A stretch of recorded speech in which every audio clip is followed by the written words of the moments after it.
പെഡ്ഡി. രാം ചരൺ നായകനായിട്ടുള്ള പെഡ്ഡി കണ്ടു. ഓഫ്, അസഹനീയം. എനിക്ക് അവിടെ ഫസ്റ്റ് ഹാഫൊക്കെ കണ്ടിട്ട് എൻ്റെ തൊലി ഉരിഞ്ഞു പോയി. ഇമാതിരി അപരാധ പടം. ആ ജാൻവി കപൂറിനെയൊക്കെ കാണിക്കുന്ന സീനുകളുണ്ടല്ലോ, എൻ്റെ ദൈവമേ, നമ്മൾ തലയിൽ കൈവച്ചു. അമ്മാതിരി സാധനം. ഈ പുഷ്പയിലെ ശ്രീവല്ലിയാണ് ഏറ്റവും ദുരന്ത കഥാപാത്രം എന്നാണ് ഞാൻ വിചാരിച്ചത് തെലുങ്ക് സിനിമയിൽ. ഇവള് അതൊക്കെ മേലെ, ഇവള് ശ്രീവല്ലിയുടെ അമ്മ, അങ്ങനെ വേണം പറയാൻ. അമ്മാതിരി. ഈ ഡയറക്ടറിനൊക്കെ എങ്ങനെയാണ് പുള്ളിയുടെയൊക്കെ തലയിൽ ഇങ്ങനത്തെ ചിന്തകളൊക്കെ വരണമെന്ന് ഒരു പിടിയില്ല. ഇതിൽ പോസിറ്റീവായിട്ട് പറയാൻ ഒന്നുമില്ല. അതുകൊണ്ട് എനിക്ക് പോസിറ്റീവ്സ് പറയാനുമില്ല, നെഗറ്റീവ്സേ ഉള്ളൂ. തുടക്കമൊക്കെ ഇതിൻ്റെ ട്രെയിലർ കണ്ടപ്പോൾ ഞാൻ വിചാരിച്ചിട്ട് എൻ്റെ പൊന്നടിയാ ഇങ്ങനത്തെ ഒരു പടമാണ് എന്നുള്ളത്. ഇതെന്തൊരിത് സംഭവം. രാം ചരൺ ഒരു കാട്ടുവാസിയാണ്, അതായത് ഒരു ആദിവാസി ടൈപ്പാണ്, അതായത് ബാക്ക്വേർഡ് കാസ്റ്റാണ്. അങ്ങനത്തെ ഒരു ഗ്രാമം, അവർ താമസിക്കുന്ന കാട്ടിനകത്താണ്. അങ്ങനത്തെ ഗ്രാമം അല്ലെങ്കിൽ അങ്ങനത്തെ നാട്ടുകാരുണ്ടെന്ന് ഗവൺമെൻറ്റിന് പോലും അറിഞ്ഞുകൂടാ. സോ അവർക്ക് ഐഡൻറ്റിറ്റി ഇല്ല. അവിടെ ആകെ ഉള്ള ഐഡൻറ്റിറ്റി ഉള്ളത് രാം ചരനാണ്. എന്താ ഐഡൻറ്റിറ്റി? അവനൊരു കൂലിക്ക് വിളിച്ചാൽ പോകുന്ന ഒരാളാണ്. അതായത് ക്രിക്കറ്റ് ബെറ്റ് വെച്ചാൽ കൂലിക്ക് അവനെ വിളിക്കും. ആ ടീം ജയിക്കുമ്പം 1 രൂപ 2 രൂപ അവന് കൊടുക്കും. അന്നത്തെ കാലമല്ലേ 1 രൂപയാണ് കൂടിയ പൈസ, 2 രൂപ അങ്ങനെയൊക്കെ.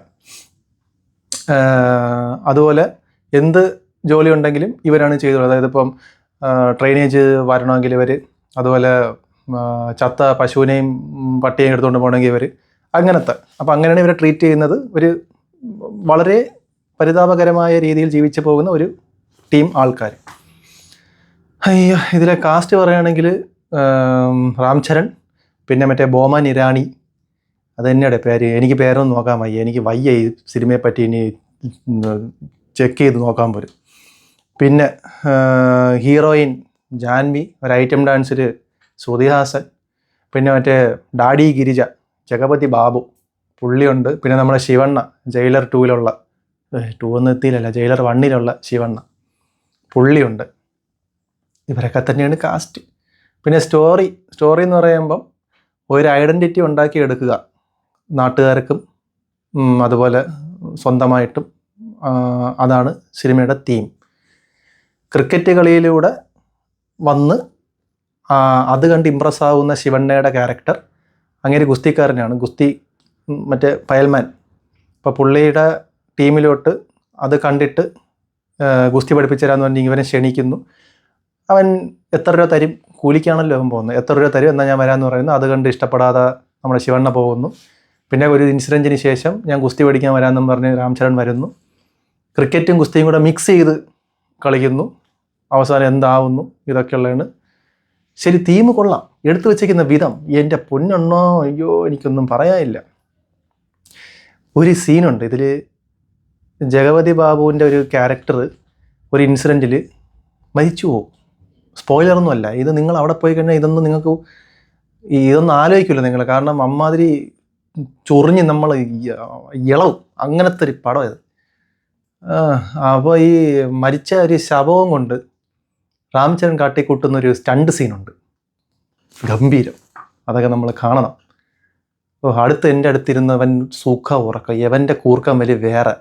അവസാനം ഞാൻ തട്ടി വിളിച്ചിട്ട് പറഞ്ഞു, ചേട്ടാ സിനിമയോ കൊള്ളൂല, നിങ്ങളെങ്കിലും ഒന്നും മിണ്ടാതിരി എന്ന് പറഞ്ഞു. അങ്ങനെ ചിരിച്ച്. എൻ്റെ ഫ്രണ്ടിൽ റോയിലിരുന്നവർ തെലുങ്കരാണ്, അവരെ മറ്റേ കുറിയാണെന്ന് പറയാം. ആ തെലുങ്കർ കയ്യടിയും ബഹളവും. അപ്പോൾ എനിക്കൊന്ന് തെലുങ്കരൊക്കെ ഇഷ്ടപ്പെടുമായിരിക്കും, പക്ഷേ ഈ സിനിമ തെലുങ്കരൊക്കെ ഇഷ്ടപ്പെടുമെന്ന് എനിക്ക് തോന്നുന്നില്ല. അമ്മാതിരി അപരാധം. ഇത് കണ്ടപ്പോഴാണ് പുഷ്പ 2-ൻ്റെയൊക്കെ ഒരു വില എനിക്ക് മനസ്സിലാവണത്. അമ്മാതിരി നല്ല കുണച്ച സാധനമാണ് പെഡ്ഡി. നല്ല പെട്ടിയിലായി പടം.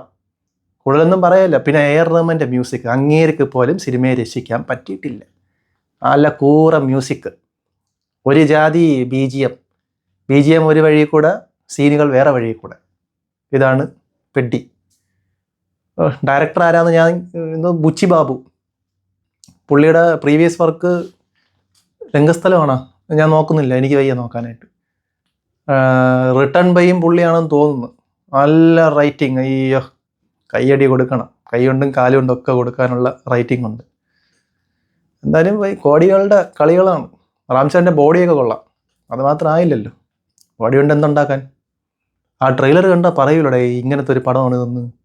അതാണ് ഞാൻ ആലോചിക്കുന്നത്. അതൊക്കെ കണ്ടിട്ടാണ് നമ്മൾ പോകുന്നത് കാണാൻ.